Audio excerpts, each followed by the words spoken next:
Why is one person in this painting looking directly at us? Most people who look at the School of Athens focus on the center, Plato, Aristotle, the grand arch, the perfect symmetry. But hidden among all those philosophers, there is one figure who does something no one else does. He looks directly out of the painting, not at Plato, not at Aristotle, not at another philosopher, at you. And many art historians believe that figure is Raphael himself. So the question is, why would the painter secretly place himself inside his own masterpiece? And why is he the only one making eye contact with the viewer? Because maybe the School of Athens is not only a painting about philosophy, maybe it is also a painting about observation itself. Raphael painted the School of Athens around the early 16th century during the Renaissance. The painting gathers many of history's greatest thinkers into one imagined architectural space. Plato, Aristotle, Socrates, Pythagoras, Euclid. Some lived centuries apart, some never met. Yet Raphael brings all of them together into one world. At first glance, the painting feels almost like a perfect intellectual universe. Everyone is thinking, teaching, arguing, writing, observing. The viewer stands outside that world, simply looking in. At least, that is how it feels at first. But then, something strange happens. One figure near the edge of the painting turns and stares directly toward us. Not casually, not accidentally, deliberately. This changes the relationship between the viewer and the painting completely, because normally, paintings create a separation. There is the world inside the artwork, and there is us outside it. But the moment someone inside the painting looks back at us, that wall begins to disappear. Suddenly, we are no longer invisible observers.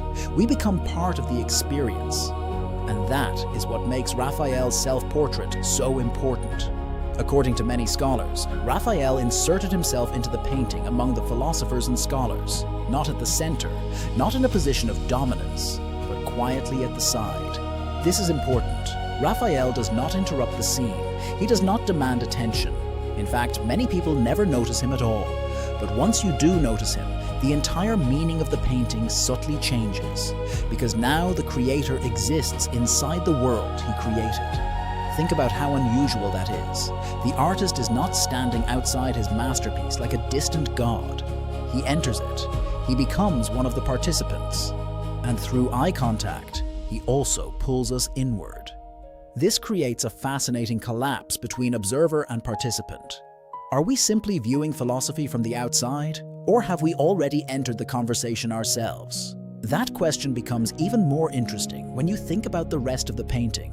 The School of Athens is filled with people searching for truth.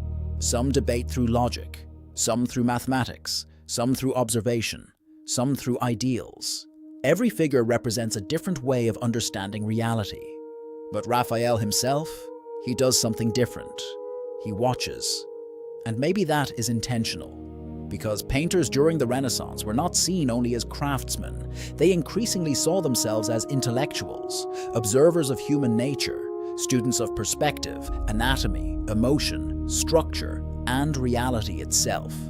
In other words, Raphael was not merely decorating philosophy. He believed art belonged beside philosophy. And by placing himself among the thinkers, he quietly argues that the artist is also part of humanity's search for truth. But there is another layer here that makes this even more fascinating. Raphael is the only figure truly aware of us. Everyone else remains absorbed inside their own discussions, their own thoughts, their own systems. But Raphael breaks that isolation. His gaze acknowledges the existence of the viewer. It is almost as if he is saying, "You are not separate from this." And suddenly, the painting becomes strangely modern, because now the artwork is aware of being watched. That idea feels normal today. Movies break the fourth wall. Characters speak to audiences. Stories acknowledge viewers directly. But during Raphael's time, this subtle psychological effect was incredibly sophisticated. He transforms a static fresco into an interactive experience, not physically interactive, psychologically interactive. The viewer becomes conscious of themselves watching, and once that happens, something deeper changes. You stop asking only, "What does this painting show?" and begin asking, "What role do I play while looking at it?" That is the moment the painting stops being only about philosophers and starts becoming about awareness itself. Because maybe Raphael understood something timeless about human beings. We think we are passive observers of the world, but observation always changes the experience. The moment we become aware of looking, we also become aware of ourselves. And perhaps that is why Raphael placed himself inside the painting, not for vanity, not simply to sign his work, but to quietly erase the boundary between art, artist, and audience. So the next time you look at the School of Athens, don't only follow the famous philosophers at the center. Look toward the edge. Find the man staring back at you.